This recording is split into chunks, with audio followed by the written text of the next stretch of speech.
नमस्कार साथियों, ये इतिहास का लेक्चर चल रहा है। इतिहास के लेक्चर में हमारी दो क्लासेज हो चुकी हैं।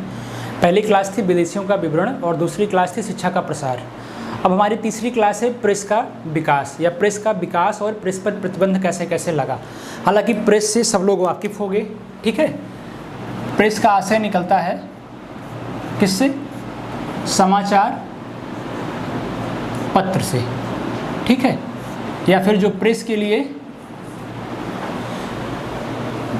टेक्नोलॉजी लगाई जाती है उसके बारे में बात करेंगे। टेक्नोलॉजी भारत में कब आई? जैसे अगर प्रेस की बात हम करना शुरू करते हैं तो कहा जाता है कि प्रेस जो है 16वीं सदी में भारत में शुरुआत हुई प्रेस की। हालांकि यूरोप में पहले से था, लेकिन भारत में 16वीं सदी में इसका प्रारंभ माना जाता है। और इवन कहा जाता है 1557 ईस्वी में, ठीक है। कहाँ के? पुर्तगाल के पादरियों ने एक पुस्तक छापी थी, ठीक है। 57 में पुर्तगाल के पादरियों ने, ठीक है, क्या छापी थी? एक पुस्तक छापी थी।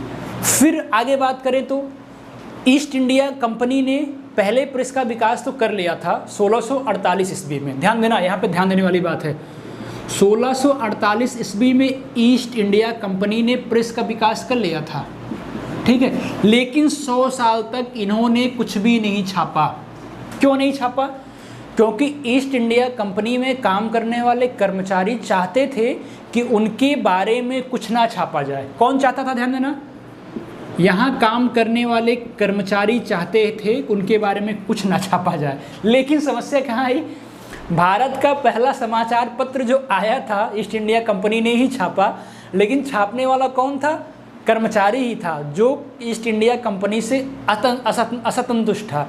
असंतुष्ट होकर उन्होंने क्या किया? 1766 में पत्र छापा। उसका नाम विलियम बोल्ट था, ठीक है। और किसके खिलाफ? कोर्ट ऑफ डायरेक्टर के खिलाफ। देखना 1766 में, याद रखना 1766 में जो विलियम बोल्ट ने पहला पत्र छापा, मतलब ईस्ट इंडिया कंपनी के ही उससे विलियम बोल्ट में, वो भी क्या किसने छापा?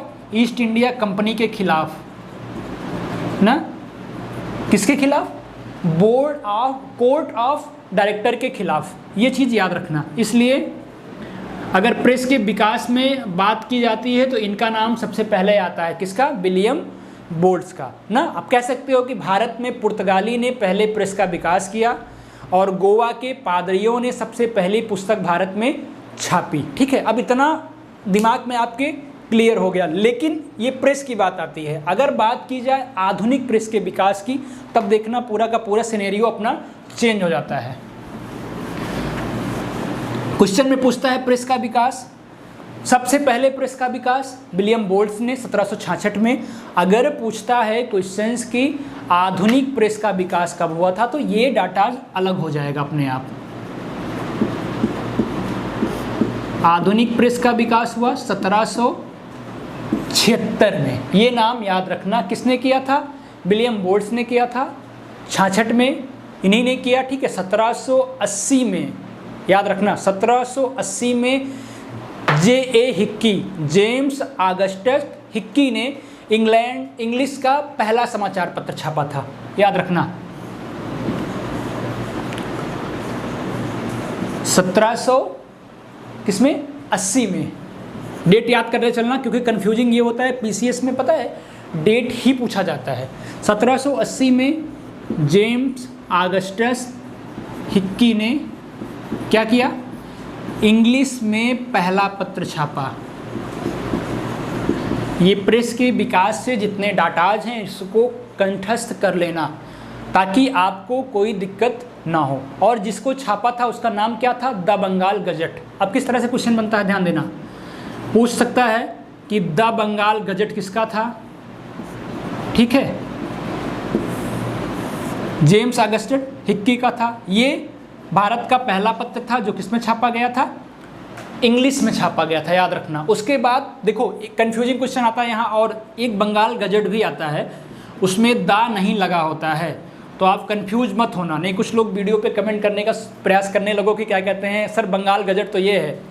अभी हालांकि कुछ लोग पीछे भी पड़ गए हाथ धो के, वीडियोज़ को देखते नहीं हैं, सबसे पहले डिसलाइक ही करते हैं। तो हमने उनसे यही कहा कि आप लोग कम से कम बता तो दीजिए मुझे कि वीडियो आप डिसलाइक क्यों कर रहे हो। अगर बता के करोगे तो अच्छा लगेगा, हम अपनी कमियों को दूर करने का प्रयास करेंगे। लेकिन अब कुछ लोग होते हैं जो क्या कहते हैं, चाहते हैं कि हम ये काम ना करें, लेकिन काम तो करना ही पड़ेगा, क्योंकि हमने जो वीडियो उठाया उसको हम पूरा ही करेंगे निस्वार्थ, ना किसी से कोई पैसा लेना ना कुछ करना। जिसकी जो क्वेरी जाती है कि सर इस पर वीडियो बनाइए, हम बनाने का प्रयास करते हैं अपना समय निकाल कर। ठीक है, अब याद करना, बंगाल गजट किसने छापा था? बाल गंगाधर तिलक ने। ठीक है, बंगाल बा से बाल गंगाधर तिलक ने। अब कुछ दिमाग में सिनेरियो मेंटेन हुआ? ठीक है, और देखो अभी कहानी खत्म नहीं हो रही है।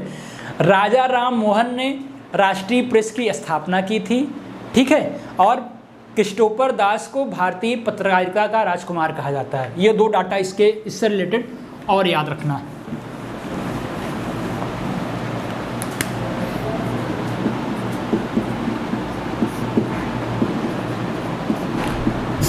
राजा राम मोहन राय का नाम हमने बताया और दूसरा नाम बताया क्रिस्टोफर दास का।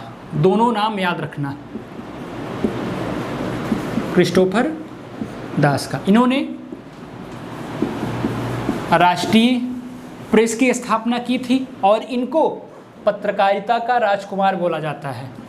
इवन पत्रकारिता ही नहीं, भारतीय पत्रकारिता का राजकुमार बोला जाता है। ठीक है, अब यहाँ तक कहानी समझ में आई। फिर क्या हुआ? 1826 में देखना, 1826 में कलकत्ता से पहला हिंदी का पत्र निकलता है। याद रखना, ये चीज़ें नोट करने लायक है कि पहला हिंदी का पेपर कब आया? 1826 में। कहाँ से? कलकत्ता से छापा गया पहला हिंदी का पेपर। पहला हिंदी का पेपर या पहला हिंदी का समाचार पत्र, इसका नाम था उदंड मार्तंड। ठीक है, उदंड मार्तंड। किसने छापा था? जुगल किशोर जी ने छापा था। वो उत्तर प्रदेश कानपुर के रहने वाले थे। किसने छापा था? नाम याद कर लेना, जुगल किशोर जी ने छापा था। वो यूपी के कानपुर के रहने वाले थे। ठीक है, कुछ डाटा मिला आपको। उसके बाद क्या हुआ? उसके बाद फिर 1818 में, उसके पहले ही, ठीक है, बंगला भाषा की पहली पत्रिका छापी गई थी जिसका नाम दिग्दर्शन था। याद रखना, उसको जेसी मार्समैन ने छापा था। ठीक है, और जेसी मार्समैन ने एक पुस्तक और छापी थी जो मुझे याद आ रहा है, फ्रीडम ऑफ इंडिया नाम था उसका। तो ये इतने डाटाज हो गए। और समाचार दर्पण भी इन्हीं का है, ये भी देख लेना। समाचार दर्पण भी जेसी मार्समैन का पेपर है। ये तीनों पेपर इन्हीं के हैं। फिर क्या हुआ? 1799 में ही क्या हुआ था पता है कि नहीं? बेल्जनी ने पत्रकारिता पे पूर्ण प्रतिबंध लगा दिया था। 1823 में जनरल एडम्सन ने लगाया। ये भी याद रखना, पूछा जाता है पहले पत्रकारिता पर या प्रेस पर प्रतिबंध किसने लगाया था। तो चीज़ों को देख लेना। 1799 में बेल्जली ने पूर्ण प्रतिबंध लगाया था। फिर उसके बाद 1823 में जनरल एडम्स ने लगाया। 1823 में जनरल एडम्स जी ने लगाया। फिर क्या हुआ? 1835 में मेटकाफ ने हटा दिया था। इतना याद रखना, 1835 में मेटकाफ ने हटा दिया। इसीलिए इनको क्या कहता है, क्या कहा जाता है? प्रेस का मुक्तिदाता। ठीक है, प्रेस का मुक्तिदाता। पहली बार लाइफ में पहला एग्ज़ाम देने गया था तो मुझे पता ही नहीं था कि प्रेस का मुक्तिदाता कौन है। ये मुझे आज भी खलता है कि एग्ज़ाम आया हुआ था और इसलिए याद है कि तुक्का मारा था, सद गया था। ठीक है, तो याद रखना 1835 में मेटकाफ ने प्रेस पर पूर्ण प्रतिबंध लगा दिया था। प्रेस से रिलेटेड एक टर्मोलॉजी आती है, वर्नाकुलर प्रेस एक्ट। ठीक है, देख लो, वर्नाकुलर प्रेस एक्ट। इसके बारे में पिछले सालों में एग्ज़ाम में काफ़ी पूछा जा रहा है, खासकर वनडे एग्जाम के साथ साथ पीसीएस में भी आता है, या सिविल में इसके बारे में भी क्वेश्चन पूछ लेता है कॉन्सेप्चुअल टाइप का। जैसे वर्नाकुलर प्रेस एक्ट दे दिया। वर्नाकुलर प्रेस एक्ट कर्जन ने लाया था, गलत हो गया। 1878 में लिटन ने लाया था। उस समय भारत के वायसराय कौन थे? लिटन थे। ठीक है, 1878 में लिटन वायसराय थे उस समय। इन्होंने वर्नाकुलर प्रेस एक्ट लाया था। इसे क्या कहा जाता था? इसे देसी भाषा के समाचार को वध करने का प्रयास किया गया। बोला जाता था कि जो भारत की भाषा थी, देसी भाषा थी भारत की, उसको ना छापा जाए, ये इसलिए आया हुआ था। इसीलिए एक घटना घटती, आपको पता होगा कि अमृत बाजार पत्रिका का रातों रात भाषा परिवर्तन कर दिया जाता है, बांग्ला से इंग्लिश में छपने लगती है। कौन था इसका? शिशिर कुमार घोष थे, ये नाम याद रखना। इसी से प्रभावित होकर शिशिर कुमार घोष जी ने जो अपनी पत्रिका थी अमृत बाजार, ठीक है, उसका रातों रात बांग्ला से इंग्लिश में संपादन कर दिया था, मतलब चंट थे, कह सकते हो ना। फिर क्या हुआ? वर्नाकुलर प्रेस एक्ट को गलाघोटू एक्ट बोलते हैं। कहीं पूछा गया कि गलाघोटू एक्ट कब आया था, तो इसी का नाम है। फिर पूछ लिया गया क्या कहते हैं, गैंगिंग एक्ट किसको बोलते हैं, तो इसी को गैंगिंग एक्ट भी बोलते हैं, ये भी याद रख लेना। विद्यासागर की सोम प्रकाश पत्रिका को रद्द कर दिया गया था इसी पेपर के माध्यम से। सोम प्रकाश किसका है? विद्यासागर का है। ये चीज़ क्या करना, याद रखना आप, ठीक है। क्योंकि रीजन क्या था? रीजन ये था कि मतलब मान के चलो कि भारत की जो भाषाएं थी, इससे इंग्लैंड की सत्ता बदनाम ना हो। हालांकि इसका असर क्या पड़ा था, जब ये 1878 में वर्नाकुलर प्रेस एक्ट आया था, उसमें इंग्लैंड में चुनाव भी हो रहा था। तो इस कहा जाता है इस पत्रकारिता के प्रतिबंध से इंग्लैंड में सत्ता पलट हो गई थी। इसीलिए 1887 में रिपन ने इस एक्ट को 1887 या 82 में, कहा तो 78 ही जाता है, लेकिन बेसिकली मिलता है कहीं कहीं 1882 में ही रिपन ने इस एक्ट को ख़त्म कर दिया था, ठीक। तो ये चीज़ें अच्छे से याद कर लेना। ये इतने डाटाज प्रेस के विकास थे। हमने शिक्षा के विकास पे सारे हंटर कमीशन आयोग से लेके सारे डाटा बता दिया आपको, प्रेस के विकास पे बता दिया, विदेशी यात्रियों का विवरण बता दिया।